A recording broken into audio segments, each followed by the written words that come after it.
Papua New Guinea's economy is expected to grow at the rate of 6.1% over the next 12 months. And that means new investment, new businesses, more employment, and an ever-increasing need for new energy. PNG Power has the capacity to produce up to 500 megawatts of electricity from its various power generation facilities throughout the country. But it's a system designed and built in the 70s and 80s, a system that is struggling to meet the 21st century needs of Papua New Guinea. The Yonki Dam is one such facility. Commissioned in 1991, it supplies the highlands, Morobe and Medang. But in recent years, the power supply it has produced has not been constant. Plagued with breakdowns and maintenance costs, the government is now looking at other options. We are looking at a strategy of consolidating our power generation assets. We are looking at increasing and bringing efficiency to Yonki, which I will call the Ramu grid. I'm stage 2 and by step up. Port Moresby grid is Sirinumu and the Nauro Brown hydro project. And then we have Purari, which is going to be the big one that will cater for the government's policy on downstream processing of all our raw materials.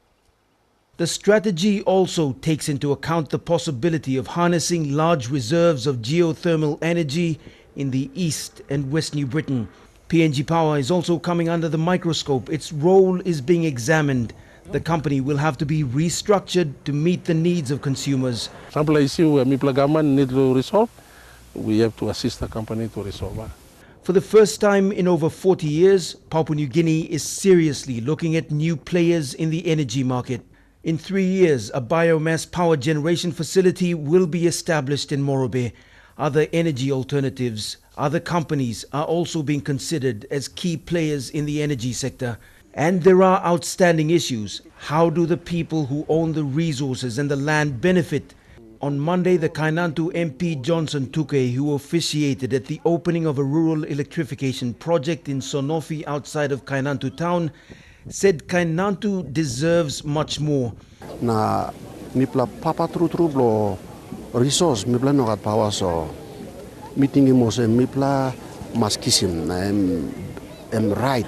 In Bulolo, the district is also looking at energy options. A Chinese company is also building a series of hydropower stations in the Buang area. That's also expected to feed into the PNG power grid.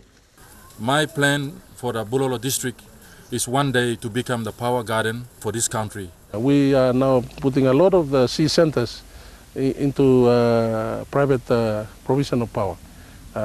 Yet investment will come up in it. The contract has been awarded to some companies to provide the private power generation to PNG Power in Leh. For PNG Power alone, solving what it calls legacy issues, which include fuel costs, old machinery and staffing, will cost up to 1 billion kina. But Ben Micah says that's manageable.